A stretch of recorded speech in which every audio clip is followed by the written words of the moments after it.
UP के परिवहन मंत्री दयाशंकर सिंह ने केंद्रीय गृह मंत्री अमित शाह से मुलाकात की। लोकसभा चुनाव की तैयारियों को लेकर चर्चा की गई। सूत्रों की माने तो यूपी में कई मंत्रियों को लोकसभा चुनाव लड़ाया जा सकता है। तो लोकसभा चुनाव को लेकर चर्चा की गई है और मंत्री दयाशंकर सिंह ने ये मुलाकात की है गृह मंत्री अमित शाह के साथ। और रणनीति क्या रहेगी इसे लेकर चर्चा की गई है, लेकिन सूत्रों के हवाले से खबर यह है कि यूपी में कई मंत्रियों को चुनाव लड़ाए जा सकते हैं।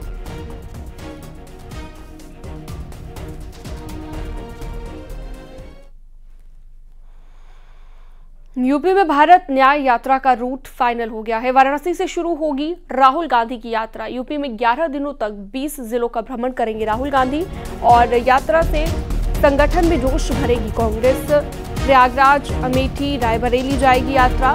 लखनऊ, बरेली, आगरा और अलीगढ़ ये यात्रा जाएगी। 14 जनवरी से मणिपुर से शुरू हो रही है भारत न्याय यात्रा। 15 राज्यों के 110 जिलों को 66 दिन में कवर करेगी। 6700 किलोमीटर की यात्रा कर जनसंवाद किया जाएगा और 20 मार्च को मुंबई में समाप्त होगी भारत न्याय यात्रा।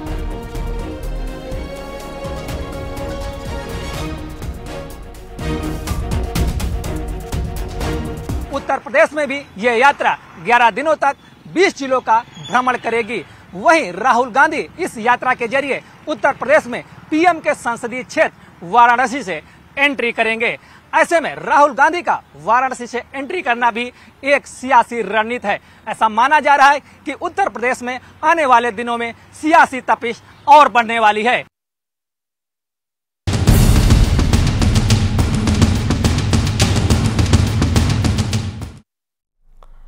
और यूपी पुलिस में बड़ा प्रशासनिक फेरबदल। यूपी में 18 आईपीएस ऑफिसर्स के तबादले किए गए हैं। प्रशांत कुमार द्वितीय बने हैं IGEOW।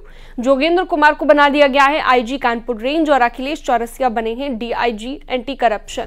तो ये कुछ तबादले हुए हैं, कुछ फेरबदल यहाँ पर देखने को मिला है।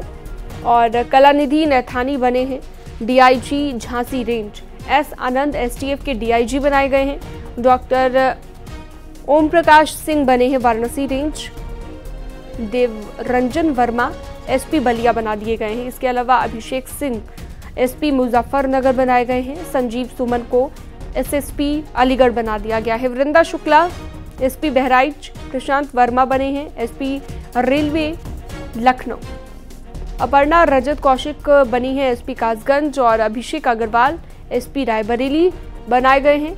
और प्राची सिंह बनी SP सिद्धार्थनगर और सौरभ दीक्षित SP फिरोजाबाद बनाए गए हैं। आलोक प्रियदर्शी बने हैं SP बदायूं। अरुण कुमार सिंह बने हैं SP चित्रकूट। श्रावस्ती के नए SP बने घनश्याम।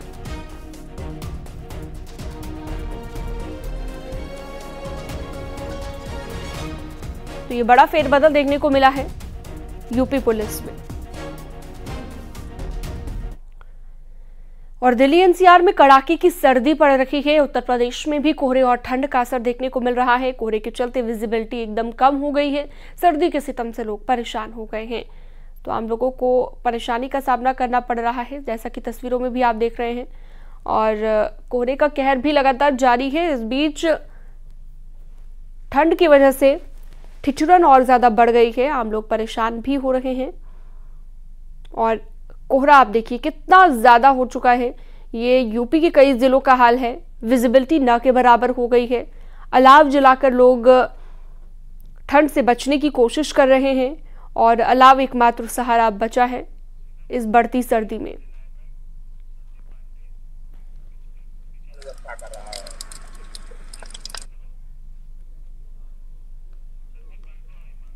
चलिए, हमारे सहयोगी हमारे साथ लाइव जुड़ चुके हैं। संदीप पांडे दिल्ली से जुड़े हैं। नोएडा से हिमांशु शुक्ला हमारे साथ जुड़ गए हैं। संदीप पांडे का पहले रुख करते हैं। संदीप, पूरे दिल्ली में हम देख रहे हैं कि कई इलाके ऐसे हैं जहां पर धुंध इतनी ज्यादा है, कोहरा इतना ज्यादा है कि विजिबिलिटी न के बराबर हो गई है। आम लोगों को परेशानी का भी सामना करना पड़ रहा है। जहां पर आप मौजूद हैं, जरा तस्वीरें भी दिखाइएगा, किस तरह से लोग बचने की कोशिश कर रहे हैं इस सर्दी के सितम से। दिल्ली में मौसम का ट्रिपल अटैक चल रहा है। एक तरफ जहां कोहरे का कहर है, वहीं बर्फीली हवाओं का सितम है और तीसरी ओर प्रदूषण की भी यहां जबरदस्त मार है। आज भी यहां पे एयर क्वालिटी इंडेक्स 400 के आसपास बना हुआ है। वहीं ठंड की बात करें तो गुरुवार को यहां 11 साल में तीसरी बार सबसे ठंडा दिन रहा है, ठिठुर भरा दिन रहा है और आज भी न्यूनतम टेम्परेचर 60 डिग्री के आसपास बना हुआ है। ऐसे में दिल्ली में हाड़ कपकपा देने वाली ठंड आप देख सकते हैं। ये दिल्ली का नजारा है, किस तरीके से आसमान में कोहरा और धुंध छाया हुआ है। इसके चलते परिवहन सेवाएं बुरी तरीके से चरमराई हुई है। सड़क पे जो वाहन चल रहे हैं उनकी गति बेहद धीमी हो गई है और जरा भी वो असावधानी से अगर चलाते हैं तो दुर्घटना का शिकार हो रहे हैं। वहीं ट्रेन भी घंटों लेट लतीफी का शिकार हैं, उड़ानें भी प्रभावित चल रही हैं। ऐसे में जीवन अस्त व्यस्त है। यहाँ पर शीत लहर का प्रकोप पिछले 3-4 दिनों से चल रहा है, क्योंकि 4 दिनों से पिछले टेम्परेचर जो है न्यूनतम टेम्परेचर 10 डिग्री के नीचे बना हुआ है, जो कि कोल्ड डे की श्रेणी में आता है। दिल्ली में ठंड से लोगों का बुरा हाल है। बिल्कुल, और ये दिख भी रहा है तस्वीरों में भी, लोग कम ही सुबह सवेरे बाहर निकल रहे हैं, अवॉइड कर रहे हैं और मॉर्निंग वॉक पर तो बहुत कम लोग निकल रहे हैं। हिमांशु शुक्ला भी नोएडा से हमारे साथ जुड़े हुए हैं। हिमांशु, पूरे ही दिल्ली एनसीआर का यही हाल है। दिल्ली का हाल अभी हमने देखा और नोएडा में भी कुछ इससे अलग नहीं है। यहाँ पर भी प्रदूषण उतना ही ज्यादा है और साथ ही साथ डबल अटैक ठंड का।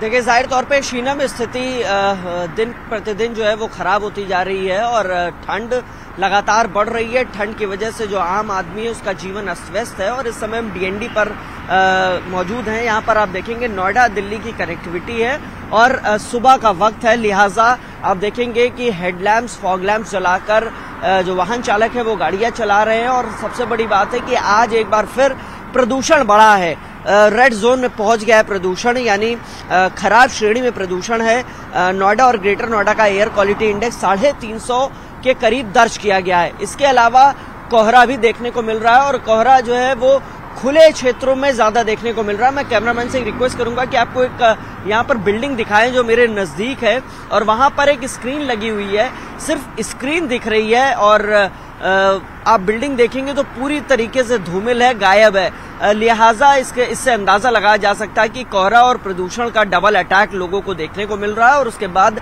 ठंड का सितम लगातार जारी है।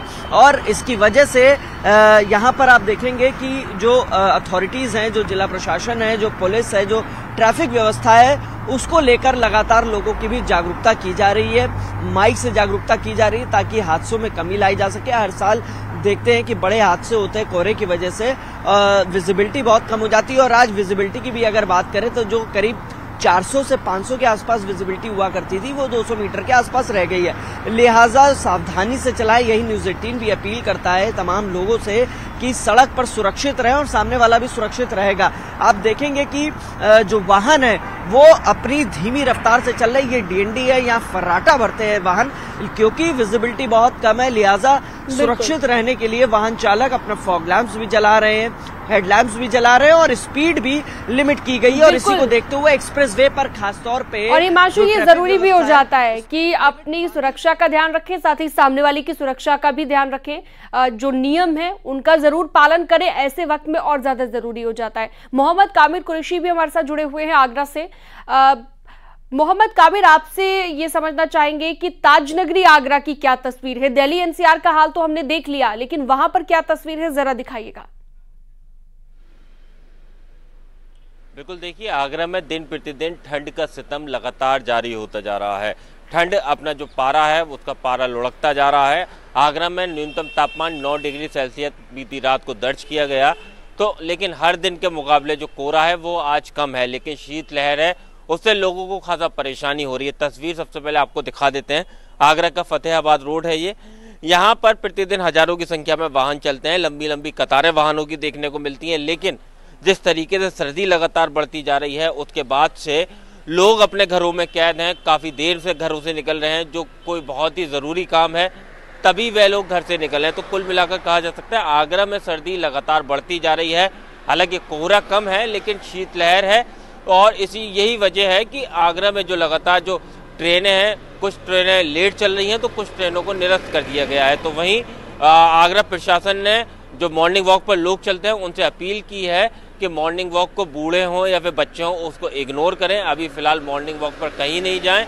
यही आपके फायदे में साबित होगा। यही वजह है कि मॉर्निंग वॉक पर भी अब लोग कम नजर आ रहे हैं। हालांकि जो प्रशासन के द्वारा एडवाइजरी जारी की गई तो एडवाइजरी में भी साफ कहा गया है कि सर्दी लगातार बढ़ रही है। हालांकि मौसम विभाग का अनुमान है आने वाले दिनों में सर्दी और बढ़ेगी और जो प्रशासन की गाइडलाइन में साफ कहा गया है कि सर्दी से बचने के लिए अगर आप घर से निकल भी रहे हैं तो पूरे इंतजाम करें।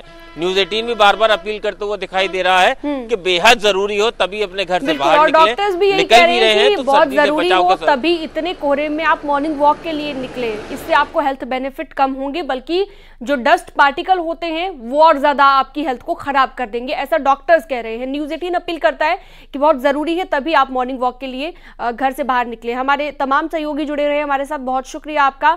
मोहम्मद कामिर, हिमांशु, आपका भी शुक्रिया। और दिल्ली से हमारे साथ संदीप पांडे जुड़े रहे। आगे बढ़ते हैं। दिल्ली के आनंद विहार रेलवे स्टेशन से एक नई ट्रेन वंदे भारत एक्सप्रेस चलाई गई और दिल्ली से अयोध्या के लिए पहली वंदे भारत ट्रेन चली है। ये ट्रेन दिल्ली से अयोध्या लगभग 8.5 घंटे में पहुंचेगी। ये ट्रेन सप्ताह में 6 दिन तक चलेगी, सिर्फ बुधवार के दिन नहीं चलेगी। और अयोध्या में 22 जनवरी को रामलला की प्राण प्रतिष्ठा के लिए तैयारियां जोरों पर हैं। ऐसे में यहां पर हर दिन लाखों श्रद्धालुओं के आने की उम्मीद है। इसी के चलते अयोध्या को पूरे देश से जोड़ने के लिए यातायात के तमाम साधनों को उपलब्ध कराया जा रहा है, जिसमें रेल यातायात प्रमुख है।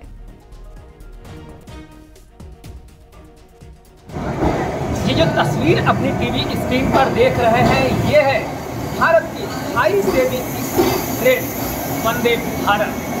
हाईटेक सुविधाओं से लैस ये ट्रेन अयोध्या से दिल्ली और दिल्ली से अयोध्या के लिए शुरू हुई है। तमाम सुविधाएं हैं इसमें और ये अपने ट्रैक पर 160 किलोमीटर प्रति घंटा की स्पीड से रफ्तार भरती है। ऐसे में दिल्ली से अयोध्या और अयोध्या से दिल्ली की दूरी अब कुछ ही घंटों में सीमित होकर रह गई है। वीडियो जर्नलिस्ट मनमोहन के साथ संदीप पांडे, न्यूज़ 18 दिल्ली।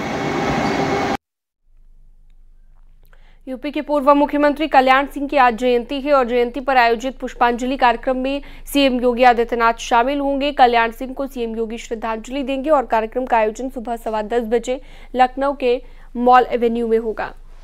कल्याण सिंह राजस्थान के राज्यपाल भी रहे थे और उत्तर प्रदेश के पूर्व मुख्यमंत्री हैं और आज उनकी जयंती है। ऐसे में उनकी जयंती के मौके पर सीएम योगी आदित्यनाथ उन्हें श्रद्धांजलि अर्पित करेंगे। सीएम योगी ने ट्वीट कर कल्याण सिंह को श्रद्धांजलि दी है और ट्वीट कर उन्होंने लिखा, श्री राम मंदिर आंदोलन के अग्रदूत, राजस्थान के पूर्व राज्यपाल और उत्तर प्रदेश के पूर्व मुख्यमंत्री पद्म विभूषण श्रद्धेय कल्याण सिंह बाबूजी की जयंती पर उन्हें विनम्र श्रद्धांजलि। समाज और राष्ट्र की निस्वार्थ सेवा के लिए श्रद्धेय बापूजी हमेशा याद किए जाते रहेंगे।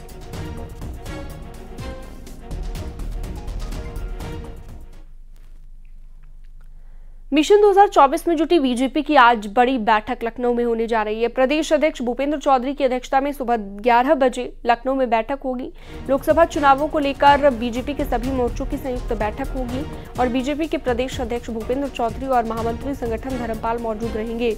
युवा मोर्चा, अल्पसंख्यक मोर्चा, महिला मोर्चा, अनुसूचित जाति मोर्चा समेत सभी मोर्चों के प्रदेश अध्यक्ष मौजूद रहेंगे। प्रदेश की 80 लोकसभा सीटों को जीतने के लिए रणनीति बनाई जाएगी। तो बड़ी बैठक आज बीजेपी की होने जा रही है लखनऊ में।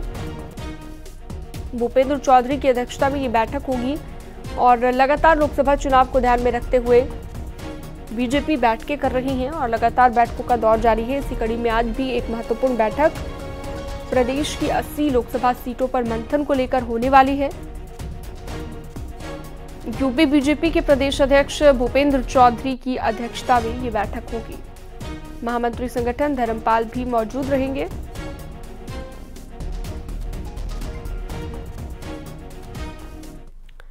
चीन ने पीएम मोदी की तारीफ की है। चीन सरकार के अखबार ग्लोबल टाइम्स में लेख लिखा गया है, पीएम मोदी के नेतृत्व में तेजी से विकास हो रहा है, ये अखबार में लिखा गया है और भारत ग्लोबल पावर बनकर उभरा है।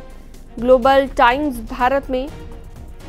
टाइम्स ने ये लिखा है और साथ ही लिखा है कि भारत में तेजी से सामाजिक और आर्थिक विकास हुआ है। विश्व का नेतृत्व करने की दिशा में भारत आगे बढ़ा है। पिछले 4 साल में भारत की प्रगति शानदार रही और भारत से तेजी से निर्यात बढ़ा है।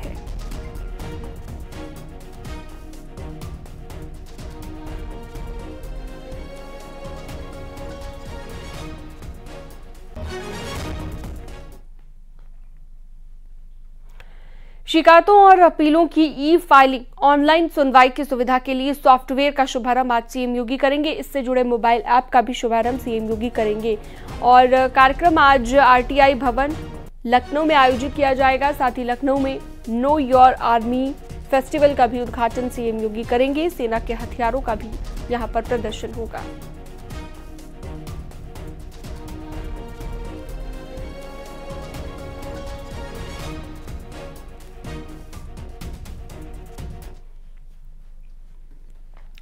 और खबरों में वक्त एक बहुत छोटे से ब्रेक का, जल्द लौटते हैं। आप देख रहे हैं न्यूज़ 18 उत्तर प्रदेश उत्तराखंड।